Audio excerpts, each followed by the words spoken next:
ನಮಸ್ಕಾರ ಎಲ್ರಿಗೂ. ಆಷಾಢ ಮಾಸದಲ್ಲಿ ಬರೋ ಅಮಾವಾಸ್ಯೆಯನ್ನು ಭೀಮನ ಅಮಾವಾಸ್ಯೆ ಅಥವಾ ಜ್ಯೋತಿರ್ಭೀಮೇಶ್ವರ ವ್ರತ ಅಂತ ಆಚರಿಸೋ ಸಂಪ್ರದಾಯ ಇದೆ. ಈ ವ್ರತಕ್ಕೆ ಪತಿ ಸಂಜೀವಿನಿ ವ್ರತ ಅನ್ನೋ ಹೆಸರು ಸಹ ಇದೆ. ಪ್ರತ್ಯೇಕವಾಗಿ ದಕ್ಷಿಣ ಭಾರತದಲ್ಲಿರೋ ಮಹಿಳೆಯರು ಈ ವ್ರತನ ಆಚರಿಸ್ತಾರೆ. ಅವಿವಾಹಿತ ಮಹಿಳೆಯರು ಒಳ್ಳೆ ಜೀವನ ಸಂಗಾತಿ ಸಿಗೋದಕ್ಕಾಗಿ ಈ ಪೂಜೆನ ಮಾಡಬಹುದು. ಇನ್ನು ವಿವಾಹಿತ ಮಹಿಳೆಯರು ಗಂಡನ ದೀರ್ಘಾಯಸ್ಸಿಗಾಗಿ ಈ ವ್ರತನ ಆಚರಿಸ್ತಾರೆ. ಮೊದಲನೇದಾಗಿ ದೀಪಸ್ತಂಭ ಪ್ರತಿಷ್ಠಾಪನೆ ಮಾಡೋದಕ್ಕೂ ಮುಂಚೆ ಯಾವುದಾದ್ರೂ ರಂಗೋಲಿ ಬಿಡಿಸ್ಬೇಕಾಗುತ್ತೆ. ನಾನು ಇಲ್ಲಿ ಶ್ರೀಚಕ್ರ ರಂಗೋಲಿ ಹಾಕ್ತಿದ್ದೀನಿ. ರಂಗೋಲಿ ಹಾಕೋದಕ್ಕೆ ರಂಗೋಲಿ ಪುಡಿ ಉಪಯೋಗಿಸಬಹುದು ಅಥವಾ ಅಕ್ಕಿ ಹಿಟ್ಟನ್ನ ಕೂಡ ಉಪಯೋಗಿಸಬಹುದು. ನಾನು ಇಲ್ಲಿ ಅಕ್ಕಿ ಹಿಟ್ಟಿನಿಂದಾನೇ ರಂಗೋಲಿ ಬಿಡಿಸಿದ್ದೀನಿ.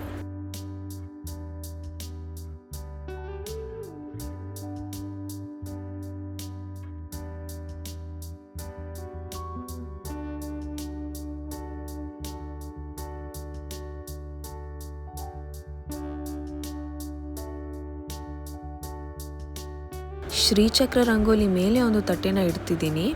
ನಂತರ ತಟ್ಟೆಯಲ್ಲಿ ಅಕ್ಕಿ ಹಾಕಿ ಓಂ ಅಥವಾ ಸ್ವಸ್ತಿಕ್ ಚಿಹ್ನೆನ ಬಿಡಿಸ್ಬೇಕು. ಶಿವ ಪ್ರತೀಕವಾಗಿರೋ ದೀಪಕ್ಕೆ 2 ವಿಳೆದೆಲೆ, ಹಾಗೆ ಪಾರ್ವತಿ ಪ್ರತೀಕವಾಗಿರೋ ದೀಪಕ್ಕೆ 2 ವಿಳೆದೆಲೆ ಇಡಬೇಕು.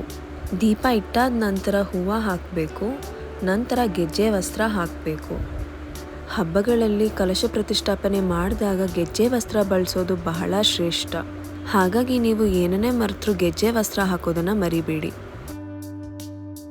ಪೂಜೆ ಪ್ರಾರಂಭ ಮಾಡೋದಕ್ಕೂ ಮುಂಚೆ ಪಾರ್ವತಿ ಪ್ರತೀಕವಾಗಿರೋ ದೀಪಕ್ಕೆ ಅರಿಶಿನ ಕೊಂಬನ್ನು ಕಟ್ಟಬೇಕು. ನೈವೇದ್ಯಕ್ಕೆ ಪಾಯಸ ಅಥವಾ ಸಜ್ಜಿಗೆ ಮಾಡ್ಕೋಬಹುದು. ಆ ರೀತಿ ಮಾಡೋದಕ್ಕಾಗಿಲ್ಲ ಅಂದರೆ ಯಾವುದಾದ್ರೂ ಹಣ್ಣನ್ನು ಇಡಬಹುದು. ಸೇವಂತಿ ಹೂವನ್ನು ಸೇರಿಸಿ 9 ಗಂಟಿನ ವ್ರತದ ದಾರ ಮಾಡ್ಕೋಬೇಕು. ದೇವರ ದೀಪ ಹಚ್ಚಿ ಪೂಜೆನ ಮಾಡೋದಕ್ಕೆ ಪ್ರಾರಂಭ ಮಾಡಬೇಕು. ತುಪ್ಪದ ದೀಪ ಶ್ರೇಷ್ಠ, ಹಾಗಾಗಿ ವ್ರತದ ದೀಪಕ್ಕೆ ತುಪ್ಪ ಬಳಸೋದಕ್ಕೆ ಪ್ರಯತ್ನ ಮಾಡಿ. ಮೊದಲನೇದಾಗಿ ಊತ್ಕಡ್ಡಿಯಿಂದ ಪೂಜೆ ಮಾಡಿ ನಂತರ ಏಕಾರ್ತಿ ಹಾಗೂ ಪಂಚಾರ್ತಿ ಮಾಡಬೇಕು. ಸಾಮಾನ್ಯವಾಗಿ ಭೀಮನ ಅಮಾವಾಸ್ಯೆ ಅಂದರೆ ಬರೀ ಪಾದಪೂಜೆ ಮಾಡೋದು ಅಂತ ಅಂದ್ಕೊಂಡಿರ್ತಾರೆ. ಜ್ಯೋತಿರ್ಭೀಮೇಶ್ವರ ವ್ರತ ಹೇಗೆ ಮಾಡಬೇಕು ಅಂತ ತುಂಬ ಜನಕ್ಕೆ ಗೊತ್ತಿಲ್ಲ. ಹಾಗಾಗಿ ವ್ರತನ ಹೇಗೆ ಮಾಡಬೇಕು ಅಂತ ನಾನು ಸಂಕ್ಷಿಪ್ತವಾಗಿ ತಿಳಿಸಿದ್ದೀನಿ. ಈ ವ್ರತ ಮಾಡಬೇಕಾದ್ರೆ ಕೆಲವೊಬ್ಬರು ಉಪವಾಸ ಕೂಡ ಇರ್ತಾರೆ. ಗಂಡನ ಆಯಸ್ಸು ಅಭಿವೃದ್ಧಿ ಆಗಲಿ ಅಂತ ಸಂಕಲ್ಪ ಮಾಡಿಕೊಂಡು ಪೂಜೆ ಆಗಿದ ನಂತರ ಊಟ ಮಾಡಬಹುದು. ಪೂಜೆ ಆದ ನಂತರ ಅದೇ ದಿನ ರಾತ್ರಿ ನೀವು ಪ್ರತಿಷ್ಠಾಪನೆ ಮಾಡಿರೋ ದೀಪಸ್ತಂಭಗಳನ್ನ 3 ಬಾರಿ ಕದಲಿಸ್ಬೇಕು. ಪೂಜೆಯಲ್ಲಿ ಬಳಸಿರೋ ಹೂ, ಗೆಜ್ಜೆ ವಸ್ತ್ರ ಇವೆಲ್ಲವನ್ನು ಯಾವುದಾದ್ರೂ ಮರದ ಹತ್ತಿರ ವಿಸರ್ಜನೆ ಮಾಡಬಹುದು. ಆದಷ್ಟು ಯಾರು ತುಳಿದಿರೋ ಜಾಗದಲ್ಲಿ ವಿಸರ್ಜನೆ ಮಾಡಿ. ಹರಿಯುವ ನೀರು ಅಥವಾ ಬಾವಿಯಲ್ಲಿ ಕೂಡ ವಿಸರ್ಜನೆ ಮಾಡಬಹುದು. ಪೂಜೆಗೆ ಬಳಸಿದ ಅಕ್ಕಿಯಿಂದ ಯಾವುದಾದ್ರೂ ಸಿಹಿ ಪದಾರ್ಥ ಮಾಡಿ.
ಕನಿಷ್ಠ 1 ದಿನ ಆದರೂ ವ್ರತದ ದಾರ ಕೈಯಲ್ಲಿ ಇರಬೇಕು. ಹಾಗಾಗಿ ಮಾರನೇ ದಿನ ವ್ರತದ ದಾರ ಬಿಚ್ಚೋದು ಸೂಕ್ತ.